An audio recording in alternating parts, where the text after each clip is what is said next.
बिस्मिल्लाहिर्रहमानिर्रहीम। अस्सलामु अलैकुम। आज हम फेडरल बोर्ड उर्दू की जो न्यू बुक आई है 12वीं क्लास के लिए, ग्रेड 12 के लिए, उसकी एक्सरसाइज की मश्क की वीडियो है। नज़म नंबर 2 जो कि नात है, इसकी हमने मुकम्मल तशरीह की थी और आज की इस वीडियो में हम अपनी नात की सबक नंबर 2 की, नज़म नंबर 2 की मुकम्मल मश्क को और मरकज़ी ख़्याल और ख़ुलासा भी नात का इसी वीडियो में मुकम्मल करेंगे इंशाअल्लाह। यहाँ से हमारी मश्क जो है ये शुरू हो रही है। सवाल नंबर 1, पहला सवाल है कि शामिल निसाब नात को फ़हम के साथ पढ़कर मुसन्नफ़ शायर की तकनीक, मकसद और असलूब पर मबनी सवालात के जवाबात थे। यानी कि ये वाले सवाल हैं। सवाल नंबर 1 है, इफ्तिखार आरिफ की शायरी की नुमायाँ खूबियाँ मुख्तसरन लिखिए। कि मुख्तसर लिखनी है जो खूबियाँ हैं इफ्तिखार आरिफ की शायरी की।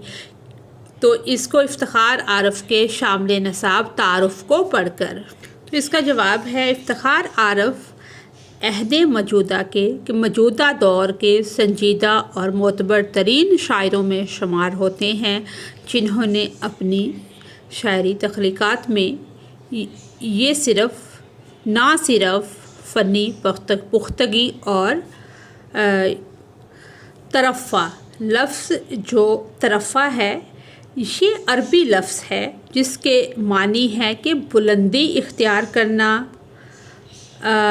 या बढ़ाई जताना, कि कोई शख्स यानी कि दूसरों को अपने आप को दूसरों से बढ़कर समझे तो उसके लिए ये इस्तेमाल होता है। का इजहार किया है, बल्कि कलाम में नगमगी ने इस्तारों की तलाश और इजहार में इनफरादियत को भी अपनी शायरी का हिस्सा बनाया है। इफ्तिखार आरिफ की शायरी का मिजाज और माहौल हिस्सी तजर्बे और उनके तजर्बों के इजहार का पैराए दूसरों से मुख्तलिफ और रूह असर से पूरी तरह हम आहंग है। अगला सवाल है, इफ्तिखार आरिफ ने शामिल निसाब नात किस हैत में लिखी है, वजाहत करें। इफ्तिखार आरिफ ने शामिल निसाब नात गज़ल की हैत में लिखी है। उससे अगला सवाल है, जो उनके ज़्यादा रहमत से मुनहरिफ हो जाएं का मफ़हूम वाज़िया करें। कि जो उनके रहमत के रास्ते को छोड़ दे तो फिर कभी कामयाब नहीं हो सकता। अगला सवाल है, इस नात में इस्तेमाल होने वाले काफ़िया रदीफ़ की निशानदही करें। काफ़िया जो है खम, इसम, कलम, हम, कम और रदीफ़ नहीं करते, जो बार बार रिपीट हुआ है नहीं करते। आखिरी सवाल है कि नज़र में ताइफ व मक्का रहें तो उनके ग़ुलाम जवाब में भी सितम के सितम नहीं करते। शायर ने इस शेर में किन वाक़यात की तरफ इशारा किया है? तो इसका जवाब है, शायर ने ताइफ के सफ़र की तरफ इशारा किया है। मक्का और ताइफ के लोगों ने आप सल्लल्लाहु अलैहि वसल्लम पर मुज़ालम किए कि जुल्म व सितम किया, मगर आपने उनको बद्दुआ भी ना दी। इसके बाद सवाल नंबर 2 है कि मशहूर शायर अल्लामा मोहम्मद इकबाल की लिखी हुई दर्ज झैल जो नात है इसको पढ़ें और शामिल निसाब नातिया अशार का मवाजना करें। ये तफ़हीम, मवाजना, तबसरा, अपनी राय, उसके जो मौज़ूआत हैं, अदबी मुहासन हैं, ये इसकी निशानदही, तबसरा और राय ये आप ख़ुद करेंगे। इसके बाद हैं शेरी इसनाफ़ है। सबसे पहले है कसीदा। कसीदा अरबी लफ्ज़ कसद से माखूज़ है, जिससे लुग़वी माना अरादा करने के हैं, यानी शायर किसी ख़ास मौज़ू पर इजहार ख़याल करने का अरादा करता है। इसके दूसरे मानी مغز کے ہیں، ایسی نظم جس میں کسی بادشاہ وغیرہ کی تعریف کی جائے قصیدہ کہلاتی ہے۔ قصیدے کا بنیادی مقصد ارباب اقتدار کی خوشنودی حاصل کرنا ہوتا ہے یا محض ان کی فرمائش پورا کرنے کے لیے قصیدہ لکھا جاتا ہے۔ اردو شاعری میں قصیدہ فارسی سے داخل ہوا۔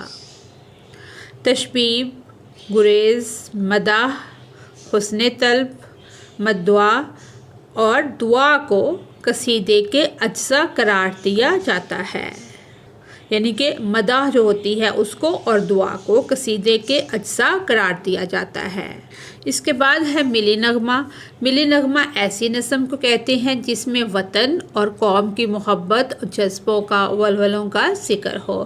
مرثیہ، مرثیہ یعنی کہ عربی لفظ رثا سے ماخوذ ہے جس کے معنی کسی مردے کے لیے رونا، اس کی خوبیاں، کمالات، کارنامے بیان کرنا۔ ایسی نظم کو کہتے ہیں جس میں کسی عظیم شخصیت کی وفات یا کسی دردناک سانحے کا ذکر ہو، جیسے واقعہ کربلا۔ مرثیہ کی صنف فارسی سے اردو میں آئی۔ عام طور پر مرثیے کے درج ذیل اجزاء بتائے جاتے ہیں: چہرہ، سراپا، رخصت، آمد، رجز، جنگ، رزم، شہادت، بین۔ اس کے بعد ہے مناجات، دعا، یعنی کہ ایسی نظم کو کہتے ہیں جس میں رقت انگیز لہجے میں اللہ تعالیٰ سے مدد مانگی گئی ہو، جیسے اس کی ذات سامنے ہو اور شاعر انتہائی ملتجی ہو کہ التجا کرے، ایسے کرے کہ جیسے اللہ تعالیٰ کی ذات سامنے ہے اور وہ اسے مانگ رہا ہے۔ آگے ہے حجب کہ نظم یا شاعری کی صورت میں برا کہنا، ایسا کلام یا ایسی نظم، اس کی جو ہیئت ہے یہ کوئی بھی ہو سکتی ہے جس میں کسی مخالف کا مذاق اڑایا جائے، تضحیک امیز طنز کیا جائے، اسے حجب کہتے ہیں۔ آگے ہم نے کرنا ہے کہ حمد ہے، نعت ہے، ملی نغمے، مناجات، مرثیہ اور حجب کا ایک ایک شعر لکھیں۔ سب سے پہلے ہم حمد کا ایک شعر پڑھ لیتے ہیں کہ خدا کی ذات ہے سب سے عظیم و بے مثال، اسی کے نام سے ہوتا ہے ہر کام کمال۔ اس کے بعد نعت کا شعر ہے: مدینے کی فضاؤں میں جو آتی ہے خوشبو، محمد کی محبت ہے وہی نور کا جادو۔ اس کے بعد ملی نغمہ ہے: یہ میرا پاکستان ہے، یہ میرا فخر ہے، چمکتا ہر ستارہ ہے، یہ میرا ذکر ہے۔ اس کے بعد ہے مناجات: اے رب مجھے اپنی رحمت کا سہارا دے، اندھیروں میں بھٹکنے نہ کبھی مجھے دوبارہ دے۔ اس کے بعد ہے مرثیہ کہ کربلا کی زمیں آج بھی روتی ہے، حسین کی قربانی کو یاد کرتی ہے۔ اس کے بعد ہے حجب، یعنی کہ کسی کی جو برائی یا طنز میں، وہ خود کو کہتا ہے عقل کا شہزادہ، حقیقت میں ہے نادانی کا دیوانہ۔ جی، اس کے بعد ہماری یہ سرگرمی ہے کہ اس شعر کو ہم نے غور سے پڑھنا ہے اور ہم نے بتانا ہے کہ ملی و قومی نغمہ، مرثیہ، مناجات کہ اس کو غور سے پڑھنا اور یہ بتانا ہے کہ یہ کس اصناف نظم سے ہے۔ یہ آپ لوگ کمنٹ میں بتائیں گے کہ یہ شعر جو ہے یہ کس اصناف نظم سے ہے۔ جی، اب ہم اپنی نعت کا خلاصہ کرتے ہیں کہ اس نعت کا جو خلاصہ ہے وہ یہ ہے: اس نعت میں شاعر افتخار عارف رسول اکرم صلی اللہ علیہ وآلہ وصحبہ وسلم کی ذات اقدس سے اپنی گہری عقیدت اور محبت کا اظہار کر رہا ہے۔ وہ کہتا ہے کہ نبی کریم صلی اللہ علیہ وآلہ وصحبہ وسلم کا کرم اور سخاوت ایسی ہے کہ وہ ہمیشہ عطا فرماتے ہیں اور دینے میں کبھی کمی نہیں کرتے۔ सच्चे आशिक रसूल सिर्फ़ और सिर्फ आप सल्लल्लाहु अलैहि वसल्लम की मिदहत बयान करते हैं कि तारीफ़ करते हैं और अल्लाह ताला के हुक्म के मुताबिक लोगों को दीन की तरफ बुलाते हैं। हज़रत अब्दुल्ला बिन अब्बास रज़ी अल्लाह ताला अन्हो का बयान है कि नबी करीम सल्लल्लाहु अलैहि वसल्लम तमाम इंसानों से बढ़कर सही थे। ख़ुसूसन आप सल्लम की सखावत माह रमज़ान में इस कदर बढ़ जाती थी कि बरसने वाली बदलियों को उठाने वाली हवाओं से भी ज़्यादा आप सल्लल्लाहु अलैहि वसल्लम सखी हो जाते थे। हज़रत जाबिर बिन अब्दुल्ला रज़ी अल्लाह ताला अन्हु फरमाते हैं कि हज़ूर सल्लल्लाहु अलैहि वसल्लम ने किसी साइल के किसी सवाल करने वाले के जवाब में ख़्वाह वो कितनी ही बड़ी चीज़ का सवाल क्यों ना सवाल करे, आप सल्लम ने नहीं, लफ्ज़ नहीं का लफ्ज़ नहीं फरमाया, कि लफ्ज़ नहीं कभी इस्तेमाल नहीं किया।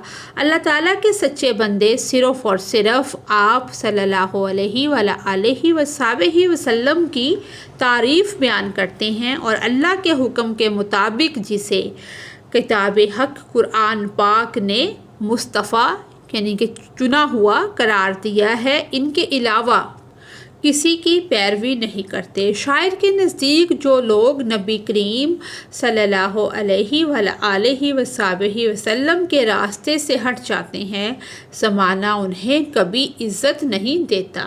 उसके बरअक्स जिन्हें दरूद शरीफ पढ़ने की तौफीक मिल जाती है, वो हर हाल में हर गम से आज़ाद हो जाते हैं। आखिर में शायर ताइफ और मक्का के वाक़यात का हवाला देते हुए कहते हैं कि आप सल्लल्लाहु अलैहि वसल्लम के सच्चे ग़ुलाम जुल्म का जवाब जुल्म से नहीं देते, जो नबी करीम सल्लल्लाहु अलैहि वसल्लम की आला तरीन अखलाकी तालीमात का सबूत है। इसके बाद है हमारा मरकज़ी ख़्याल कि इस नात का जो मरकज़ी ख़्याल नबी अकरम सल्लल्लाहु अलैहि वसल्लम की बेपाया रहमत के अल्लाह ताला ने आप सल्लल्लाहु अलैहि वसल्लम को रहमतुल आलमीन, तमाम जहानों के लिए रहमत, तमाम मखलूक के लिए रहमत बनाकर भेजा और अल्लाह ताला ने आप सल्लम के ज़िक्र को बुलंद फरमाया। सखावत और आपकी सीरत की पैरवी की अहमियत को उजागर करना है। शायर ये पैगाम देता है कि दुनिया और आखिरत की कामयाबी और हकीकी इज़्ज़त सिर्फ़ और सिर्फ आप सल्लल्लाहु अलैहि वसल्लम की तालीमात पर अमल करने और आपसे गैर मशरूत मोहब्बत में पोशीदा है। जी, यहाँ तक हमारा मरकज़ी ख़्याल था। इसी के साथ ही हमारी आज की जो वीडियो है ये मुकम्मल होती है। अगर आपको मेरी वीडियो से कोई रहनुमाई मिलती है तो मेरी वीडियो को लाइक और चैनल को सब्सक्राइब करें। Thanks for watching guys.